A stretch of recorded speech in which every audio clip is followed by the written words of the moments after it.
Congress versus Shashi Tharoor face-off escalates. Now Kerala Congress sidelines Congress MP Shashi Tharoor. Kerala Congress has said that they won't let Shashi Tharoor participate in the party events. The Kerala Congress has also said that change your stand or be snubbed. This is the message by Kerala Congress for Shashi Tharoor. They've also said that they have given up on Tharoor and they have call on action on Tharoor by top brass. So that's the breaking news that's coming in at this moment. The Congress versus Shashi Tharoor face-off escalates. Now Kerala Congress has attacked Shashi Tharoor. They have sidelined Shashi Tharoor and they've said that they won't let him participate in the events. They have said that he should either change his stand or be snubbed. In fact, they've also mentioned that they have totally given up on him and they have even called on action on Shashi Tharoor by the top brass.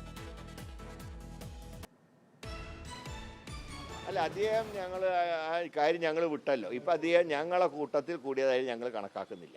അദ്ദേഹത്തിൻ്റെ നടപടി വേണോ വേണ്ടോ എന്നുള്ള ദേശീയ നേതൃത്വം തീരുമാനിക്കട്ടെ. അദ്ദേഹം നിലപാട് തിരുത്താത്തോളം കാലം തിരുവനന്തപുരത്ത് പാർട്ടിയുടെ ഒരു പരിപാടിയിലും അദ്ദേഹത്തിനെ ഞങ്ങൾ പങ്കെടുപ്പിക്കില്ല. അദ്ദേഹം ബഹിഷ്കരിക്കുക. അദ്ദേഹം ഞങ്ങളുടെ കൂടെ ഇല്ല. പിന്നെ എന്തിനാണ് ബഹിഷ്കരിക്കുന്നത്? And my colleague Shibimol is now joining us with more details on this. Shibimol, the face-off between the Congress party and Shashi Tharoor seems to be escalating. Now Kerala Congress has in fact said that he should change his stand or be snubbed. In fact, they've also called on action on him by the top brass. This has been ongoing for a long time, even before, Tharoor has openly praised Prime Minister Narendra Modi or whether it was Chief Minister Pinarayi Vijayan in Kerala.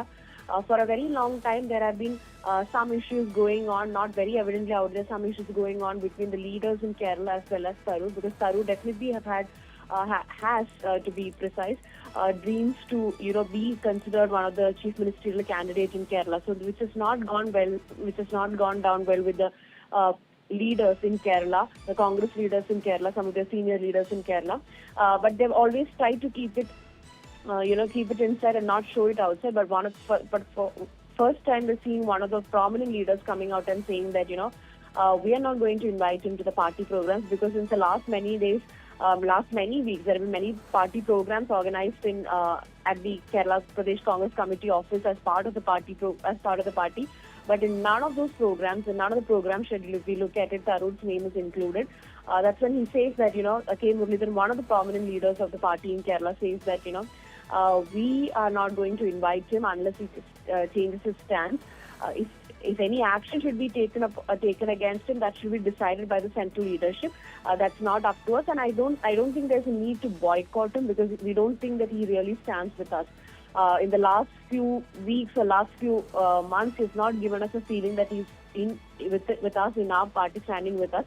Even earlier also, K. Muralidharan had said that Tharoor has two options before him. One is to leave the party and join the party line that he feels suits him, or else change all his stands and stand together with the party.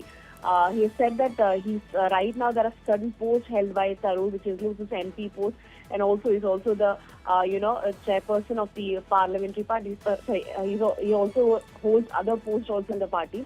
So he's a working committee member of the Congress. So all of these posts were given to him by the Congress party. So if he has any respect, either resign from all those posts and leave the party, or stay here strongly with the party. If he has any opinion, any difference of opinion, any issues with the party, that needs to be raised inside the party and not publicly speak about all of this, is what he has said. And he also said that this affects not only the party but also Tharoor as a personal.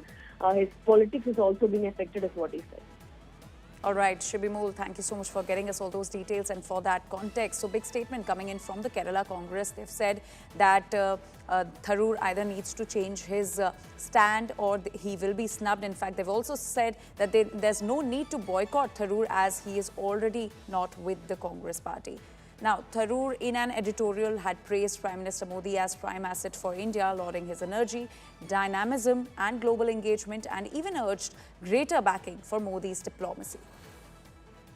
So far, I must say that what we've seen from the press statements by both the Prime Minister and by President Trump are very encouraging, because it looks like some of the big concerns we all had have been addressed.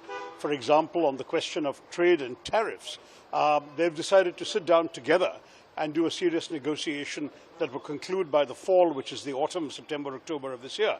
I think that's a very good outcome, because otherwise the fear was there might be some hasty decisions made in Washington which would have affected our exports. This way there is time to discuss and negotiate. I welcome that. I'm still wiping the egg off my face, because I was the one person in the parliamentary debate who actually criticized the Indian position at the time, back in February 22, on the well-worn grounds that Espen will understand, because he and I talked about all this in my UN days, that there was a violation of the UN Charter, that there had been a violation of the principle of the inviolability of borders, of the sovereignty of a member state, namely Ukraine, and we had always stood for the inadmissibility of the use of force to settle international disputes. And all of those principles, I said, had been violated by one party, and we should have condemned it.